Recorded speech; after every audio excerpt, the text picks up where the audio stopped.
सामाजिक विज्ञान विषय के लिए घर की पाठशाला में कक्षा 9वीं में पढ़ने वाले विद्यार्थियों सुप्रभात।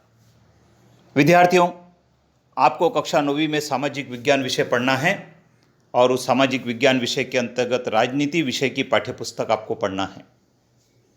इस राजनीति विषय की पाठ्यपुस्तक के भाग 1 में 5 अध्यायों में एक महत्वपूर्ण टॉपिक है राष्ट्रीय मानव अधिकार आयोग।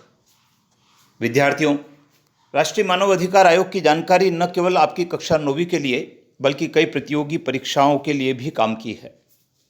आइए जान लेते हैं क्या है आयोग के संबंध में जानकारी। मानवाधिकारों के उल्लंघन को रोकने के लिए सन 1993 में कानून के द्वारा बनाया गया यह एक स्वतंत्र आयोग है जिसे राष्ट्रीय मानव अधिकार आयोग कहा गया है। न्यायपालिका की तरह आयोग भी सरकार से स्वतंत्र होते हैं।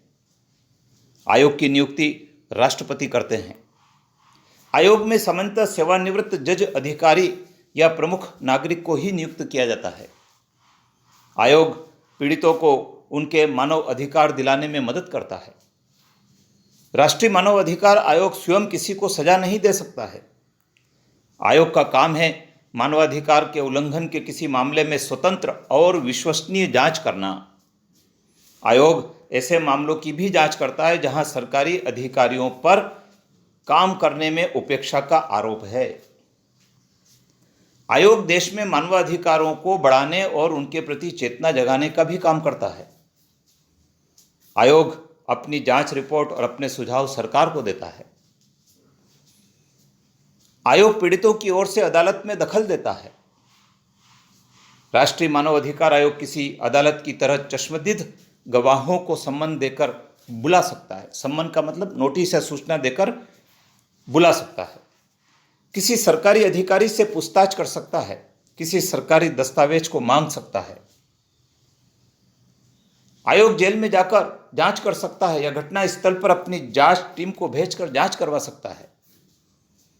भारत का कोई भी नागरिक मानवाधिकारों के उल्लंघन के मामले में निःशुल्क शिकायत राष्ट्रीय मानव अधिकार आयोग जीपीओ कॉम्प्लेक्स RNA नई दिल्ली 110023 के पते पर अर्जी भेज सकता है। इस अर्जी का कोई नियत प्रारूप नहीं होता। एक साधारण आवेदन पत्र पर भी शिकायत भेजी जा सकती है। राष्ट्रीय मानव अधिकार आयोग की तरह 26 राज्यों में भी राज्य मानव अधिकार आयोग गठित किए गए हैं।